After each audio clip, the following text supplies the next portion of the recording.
Trump might have possibility of success is in the Russia-Ukraine war. He has been outspoken from the beginning of this campaign that if he were in office, that he would end it in a day, et cetera. Now, we always know that that's been hyperbole, but that does properly, I think, focus on what his intentions are. I want to play a clip here just to kind of remind people where sort of get a running start into this. In September, when Zelensky actually came to visit then candidate Trump, he wanted to get an endorsement for continuing the war when he came in, but Trump didn't quite give him what he was looking for. So we have a very good relationship, and I also have a very good relationship, as you know, with President Putin. And I think if we win, I think we're going to get it resolved very quickly. I really think we're going to get it resolved. I hope we have more good relations. We're going to have. Oh, I see. Yeah, but you know, it takes two to tango. You know, and. So let me just ask your opinion. I mean, that clip is one of them, and you talk about disdain for people like some of the U.S. in the Middle East. How much respect do you think that Trump actually has for Zelensky?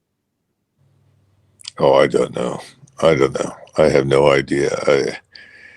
I think President Trump simply looks at this as a setting where he can, because of his unique attributes and talents, march in and quote unquote cut a deal.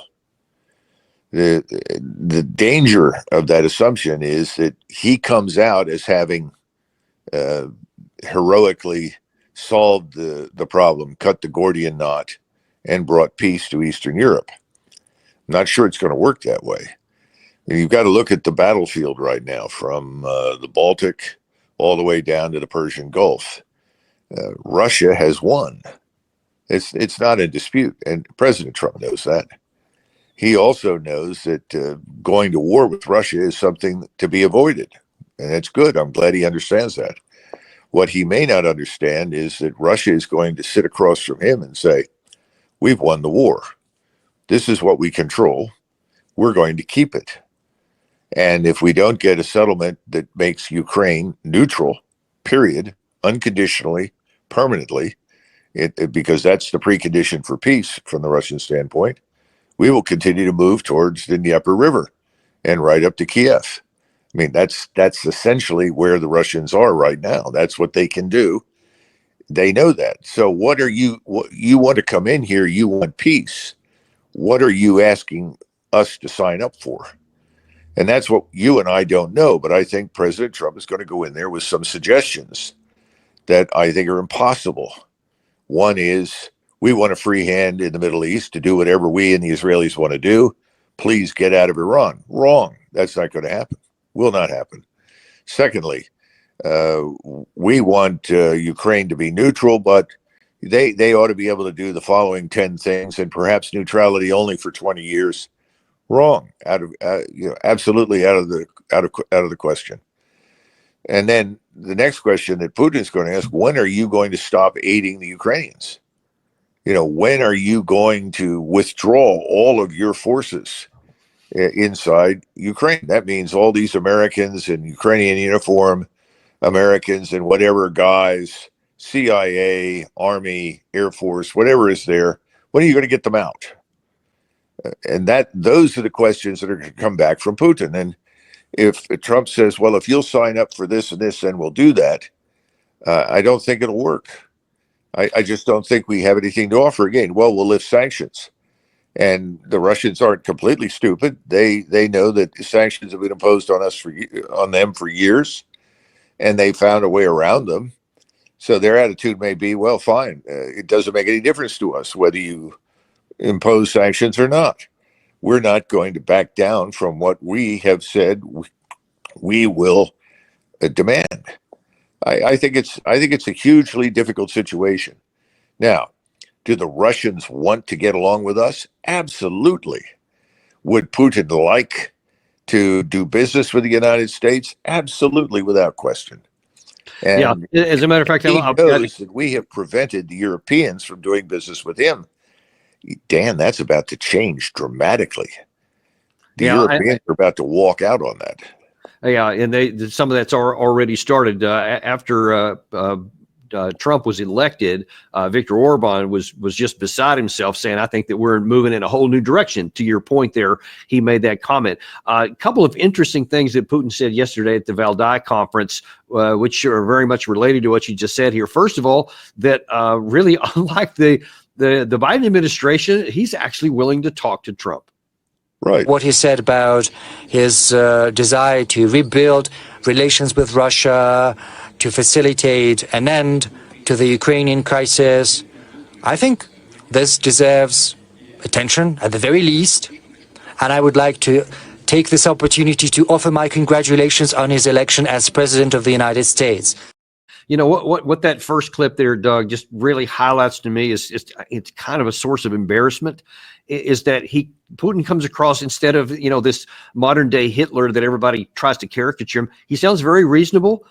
He sounds like I'm willing to talk, and actually gave congratulations on Trump's winning. And I don't recall Biden giving congratulations when Putin won his election earlier this year. And it just makes us look kind of small. Well, of course, if you go back and look carefully at the behavior of Sergei Lavrov, the foreign minister, and President Putin, they have been gentlemen throughout. They haven't refused to shake anybody's hands. They haven't publicly excoriated us or our leadership and poured buckets of filth and abuse all over them. These are European politicians in the traditional sense of the word, contrary to what the neocons claim and the poisonous nonsense that they promote. So, look, I think he said the right thing, and he's going to do that. We're going to listen. We'll talk. That doesn't mean we will accept. They would like to end all of these things. They would like, good relations. But how do you get there unless you, the United States, are first of all willing to treat Russia as a great power, treat it with respect, respect Russia's interests. We've never done that. And that has to happen. I think it's going to be difficult for this administration to do everything that it needs to do to get to that point because of all the other things I discussed. The hooks, the underlying purposes and strategic interests that we're trying to promote. Abandon the Middle East, let us run that, let us and the Israelis do whatever we want. No, it's not going to happen. We want you to back away from China. No, it's not going to happen. And Gary, by the way, we didn't talk about this earlier, but if you can pull that map up that we used recently, the one that had a bunch of red on it, that would be real helpful. And Doug, I think you can see on your screen there, we're going to throw up this map. This is what is floating around on a lot of Telegram channels on Russian side, saying that this is going to be their minimum requirement for a negotiated settlement. This is what many in Russia say. It's not just the 4 oblasts in the far east, but it's quite a number of others. In fact, it not just goes to the Dnieper, but past the Dnieper in the south area there, completely cutting off both the Black Sea and the Azov Sea. And many of the Russian side are claiming that this is not Putin, so it's subject to interpretation. But they claim that Russia has said this is going to be our minimum here, that we're going to get this either through force or through negotiation. How do you see that? Well, first, I have not heard that, nor have I seen a map attached to the Russian position that reflects this. So I is that possible? Perhaps. Is it likely? I don't know. I mean, once you begin moving west of the Dnieper River, you're going to run into large pockets of true Ukrainians. They're not interested in being ruled by Russia. And again, this is something that Mr. Putin has addressed publicly and has always said. What he wants is security for Russia. Now, does that map reflect security for Russia? It may or may not. Does Russia really want to regain a border with Romania at this point? I don't know. These are important questions, and until President Trump meets with President Putin, we're not going to know with great specificity exactly what it is that the Russians want and exactly what we're prepared to give. Now, having said that, Odessa has historically always been a Russian city. There's no question about that. I've always said that Odessa and Kharkov were part of the ultimate deal that would be struck. Now, I could be wrong. It may be that Putin sees the utility of hanging on to what he's got, plus a little bit more up near Argarkov in the north. But it may be useful for him to go ahead and cede Odessa, simply because that gives Ukraine, or the rump Ukraine, some sort of outlet to the Black Sea. I don't know. I have no idea. But that map strikes me as being a little excessive in its expectations. But I guess it kind of highlights that whatever the Russian view is probably less than the U.S. vision. And if we go in and say we just want to freeze it on the current line of contact, I think to your point there that we might not have success no matter what Trump wants. Well, you know that's what Lenin and the Bolsheviks tried to do to the Germans in January 1918. And the Germans, of course, had an army of 400,000 troops standing on the border between Russia and Lithuania and Poland. And so the German representative simply got up, walked over to the phone, told Ludendorff, and Ludendorff said, fine, march to Moscow. And within a few hours, they came back and pleaded, please, please, please, don't do this. Trotsky flew in and signed the paper, and that was the end of it. The Russians know how to do that. The Russians understand how to use military power effectively. And if we're going to be foolish like that and insist, well, it's a ceasefire line, fine, keep marching west. Right, and they do have the capacity to do that. That's one of the problems here. Now, on the potentially positive side, Putin also said in that same interview that really something you mentioned a second ago, that he said if anybody thinks they're going to drive a wedge between Russia and China, they might want to think again. China and Russia are cooperating and being friends, not against anyone. Our relationship with China is not aimed at any third party, the US included. Our relation with the People's Republic of China seek to develop and create a favorable environment for ensuring the security of both our nations and peoples. And the same applies to our relations with the United States of America. It would be very difficult for me to even imagine a situation when the president-elect makes such an offer as you mentioned. I think he understands that it is completely divorced from the realities in which we're living. Russia is not going to ally with anyone against anyone. Now, one of the problems that I see, Doug, and want your view on this, is that if Trump goes into a meeting with Putin and comes up with any kind of a deal that is not preferred by the Ukraine side, that he's going to be immediately tagged as, you're just a pro Putin. You're an acolyte. You actually have. I saw we actually had a clip on this a couple of days ago. Woodward, former Washington Post writer Bob Woodward, said that he thinks that maybe Putin has a spell cast over Trump and that he's basically just like a useful tool. So how can Trump actually negotiate something that actually makes sense on the ground and would be beneficial for the United States, but avoid that obvious certain backlash that would come from the elite in the West? Woodward is somebody I don't take seriously. He's an opportunist. He's a leftist. He is aligned completely with the neocon elements in Washington, D.C. Why listen to him? I don't know. So I wouldn't pay any attention to him. The question is, President Trump has to be given a realistic picture, and he has to go into any discussion with President Putin armed with facts and information. In other words, he's got to sit down and they have to study carefully what the interests are. What are Russia's interests in Ukraine specifically, in Europe, and in adjacent, the Caucasus, the Middle East, Iran. Those things have to be viewed together. You cannot view what happens in Ukraine as completely separate and distinct from what's happening today in the Middle East. Because the same forces that propelled the war against Russia in Ukraine are operating today in Israel, propelling us into the war in the Middle East on their behalf. I don't know if he understands that. Perhaps he does. This is the problem we can't really understand in this discussion today because we don't know yet. But listening to Brian Hook suggests that there is no rational worldview. There are irrational expectations, unrealizable goals in his mind. And the United States has to be dragged kicking and screaming in those directions. This has been the neocon problem from day one.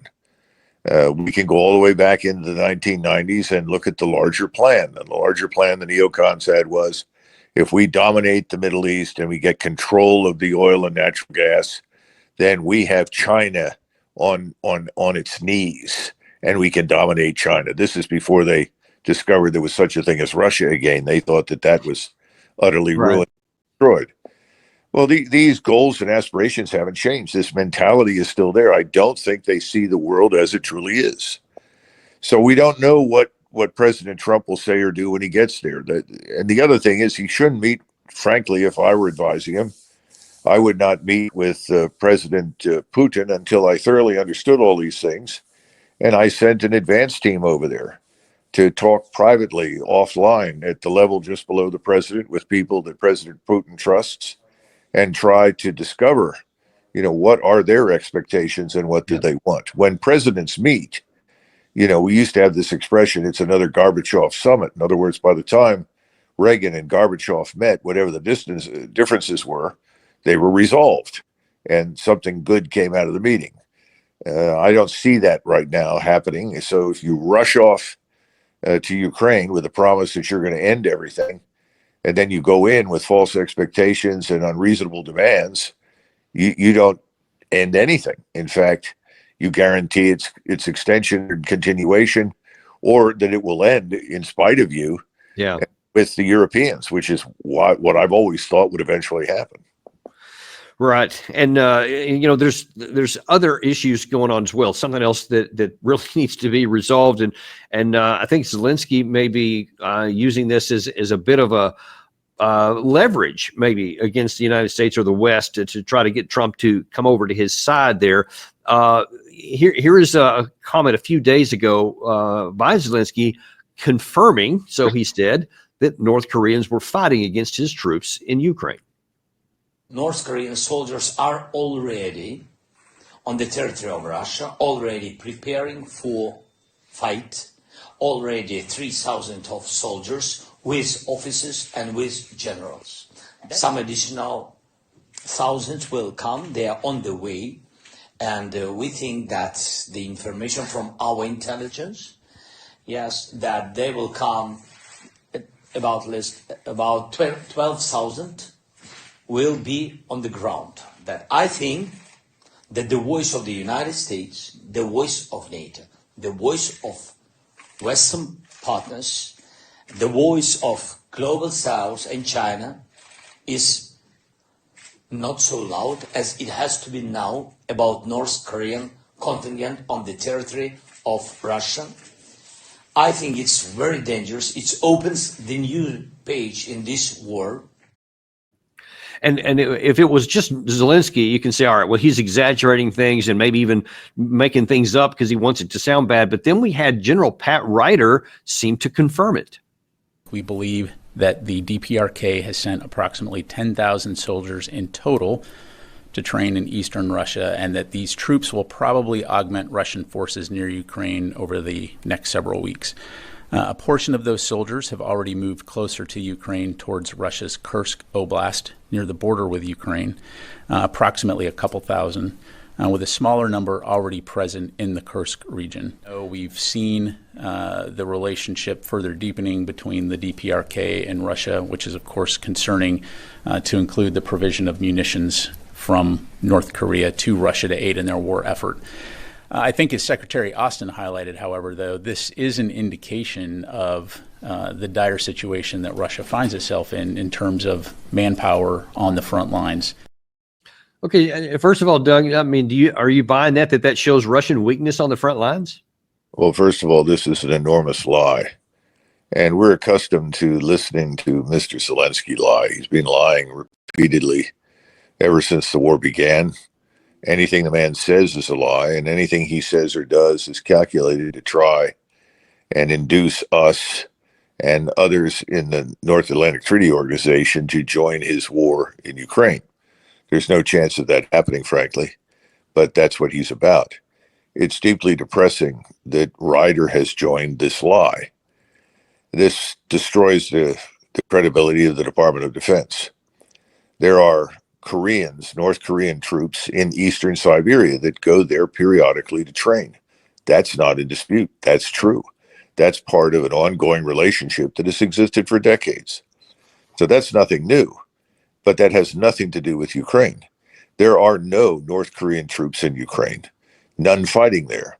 More recently on television, I think this was also connected to the Department of Defense, a Ukrainian officer came on claiming that there had been a firefight and that North Koreans had been killed. There's no evidence to support it.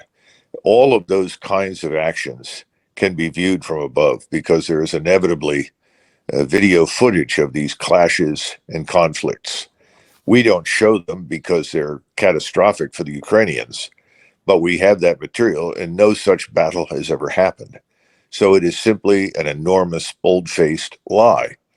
It's tragic that these lies continue to be disseminated by the New York Times, the Washington Post, the mainstream media, cable, same thing in Western Europe. It's a shame because people are beginning to wake up. And then the question comes up is, why do Americans increasingly not believe what they're told? Why should they? Because they're just being told lies. That's just all I can say about it. It's a lie. It's disgraceful. The people that are part of this should be dealt with very severely in the future, but I'm sure they won't be. No one will be held accountable for this. And you know, I when in that comment that I had from Zelinskys who was talking about, you can understand why he would be saying these things, and he was pretty transparent about his intent when he was saying, "I think that the whole world needs to take this more seriously and get in, you know, come on board our side." It's part of me just doesn't understand at all the rationale behind, other than outright desperation, at this late stage when you can see on the ground that. Other than the Western countries, and that means the United States coming in on their side and actually fighting a war for them, there is zero hope of even holding the line. None, even theoretically, even for a victory ever. But of course, as you mentioned a second ago, that is extremely unlikely because then that almost certainly would mean nuclear war. And why would any Western state, certainly the United States, take a risk like that for a country that has already been militarily defeated? Well, I think that's true, but we've already run those risks and we continue to do so in the Middle East. And I think it's a very misguided approach. It's back to wag the dog. You have two countries that are trying with puppet governments that sponsored by Washington, who are part of the same cabal that Brian Hook is, who are trying to drag us into wars that we do not want to fight, that we have no interest in fighting.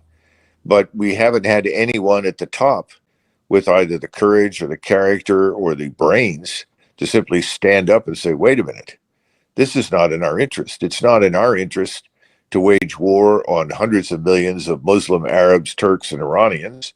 It's not in our interest to wage war against the Russians, the Chinese, or anybody else.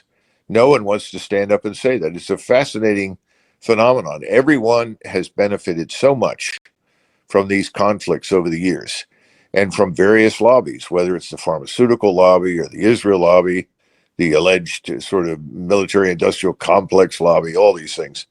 Everyone has profited. They don't want the money to stop. They don't want to disrupt it.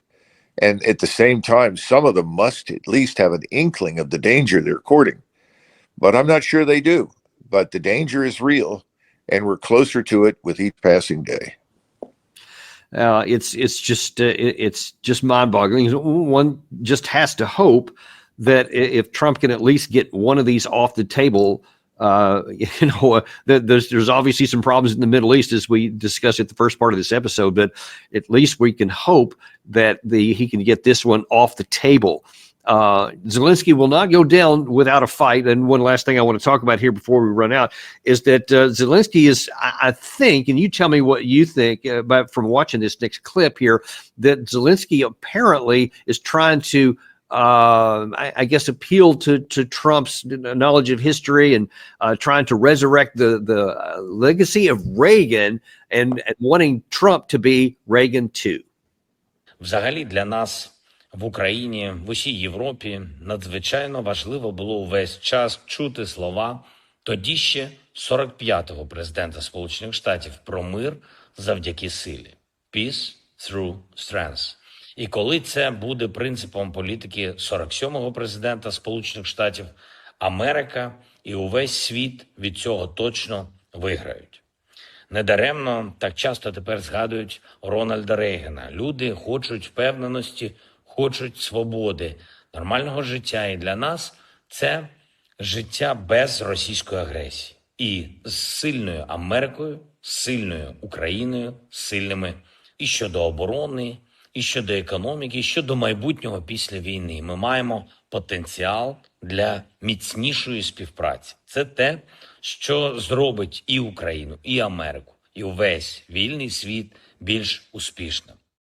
And I mean, Doug, what else can he mean there when he says free from Russian aggression, other than he wants Reagan top strength, or at least he's alleged what he believes was Reagan's strength, for Trump to come in and do? I mean, if he's not talking about U.S. bringing in military force and joining the war on his side, what else does he mean? When the aid to Ukraine runs out, so will Zelensky. Zelensky's finished. He's trying to stroke President Trump's ego and hopes to persuade him to do something which is fundamentally stupid, dangerous, and self-defeating. It's not going to happen. So the bottom line is, at this stage, it's irrelevant what he's had to say. And I want to make something very clear, and I've said this on a couple of occasions. If President Trump views the world through a realistic lens, and he's given facts, and he understands the true situation, I know President Trump's someone who understands that it is peace, not war, that the United States and the West needs. And that's where he's going to go if he can. If he's not constrained to go in other directions. And I mean that very sincerely. I think President Trump may also understand that wars have always destroyed presidencies. People go back to FDR and what a great guy he was and how wonderful things were. Wrong. If he had lived and not died, all hell would have broken loose, because by the time we got to the end of the war and into the summer of 1945, it became apparent that communism had won the war, not the United States, and that whatever we'd fought for had been largely lost, and the West was in ruins. And there was lots of backlash, which led to the subsequent crusades to rid the State Department and the United States government of the multitude of communists that had infiltrated under FDR. Well, he died. He escaped accountability and justice. Truman went in, was much more sober-minded, and tried to put things right. Ultimately, it was Eisenhower who came in and gave us 8 years of intelligent leadership and prosperity. Yeah. Now, what is expected of President Trump? President Trump knows that he has a population that doesn't want war. I think he does. And so I don't see him signing on for these open-ended commitments, which is essentially what this man Zelensky is asking for. And he's being prompted by all the same people. You know, Victoria Nuland, Bob Kagan, Brian Hook, Elliot Abrams. I mean, you just go down the list. They're all in this together. They're all committed to the same things. I don't think Donald Trump is, but let's be frank. He was elected, at least in part, some people would say in large part, but at least in part, to the enormous donations that he received, billions of dollars, or not billions, but hundreds of millions of dollars from people that back the individuals I just cited. They want him to go in the direction that Zelensky is suggesting.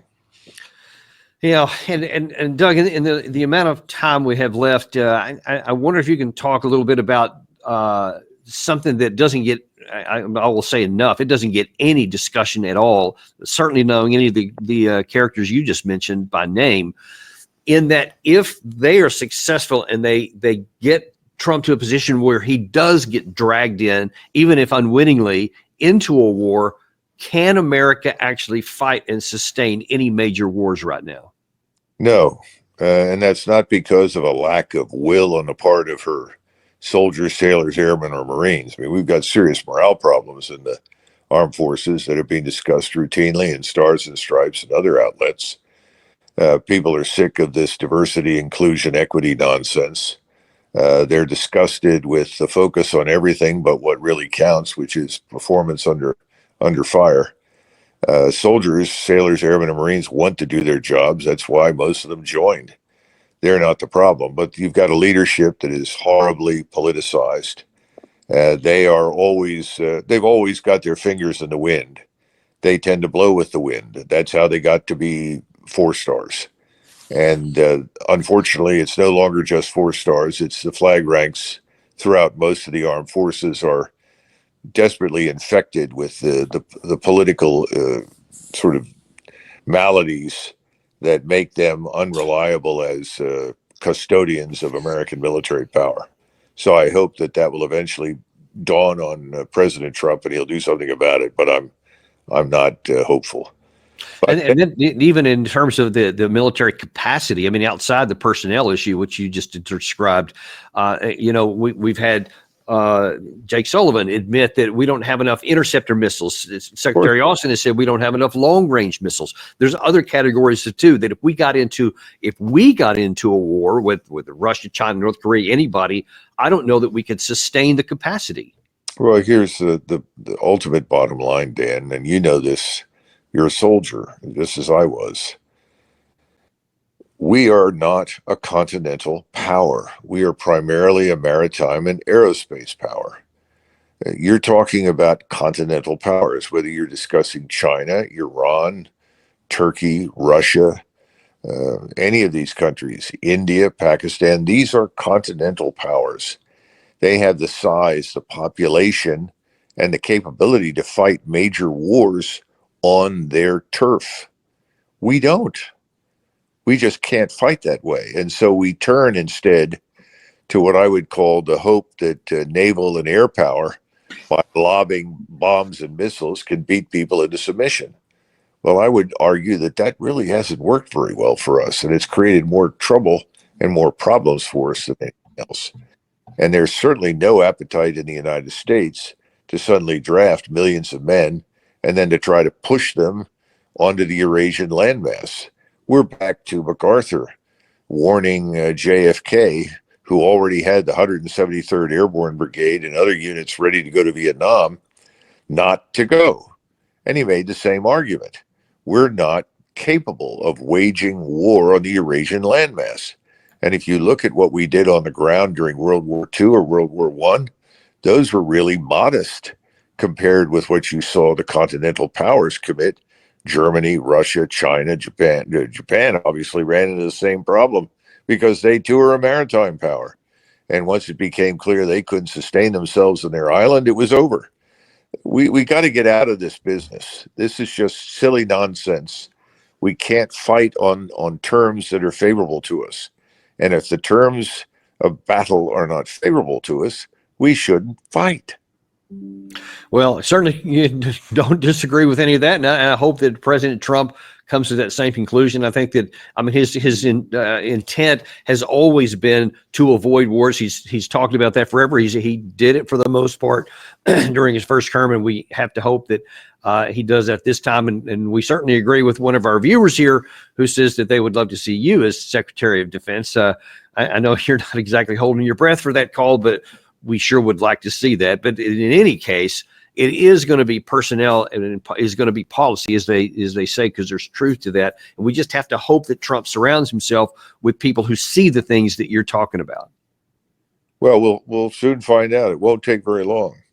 And I think we'll see the trip east to meet with the Russians happen relatively quickly. I'm sure that Trump will honor that pledge. The question is, what do we get from it? What we don't know is what happens now between where we are today and the inauguration in the Right. middle. We have no idea. Right, and that's man. This is a very, very dynamic, chaotic. I mean, we world that's going on right now, where of course Iran has claimed that they're going to respond and retaliate in the Middle East for Israel's last attack, and that could just completely gum things up. But we're going to continue to monitor all this, and as always, we're very grateful for you coming on and sharing your expertise today. Thanks, Doug. Okay, thanks, Dan.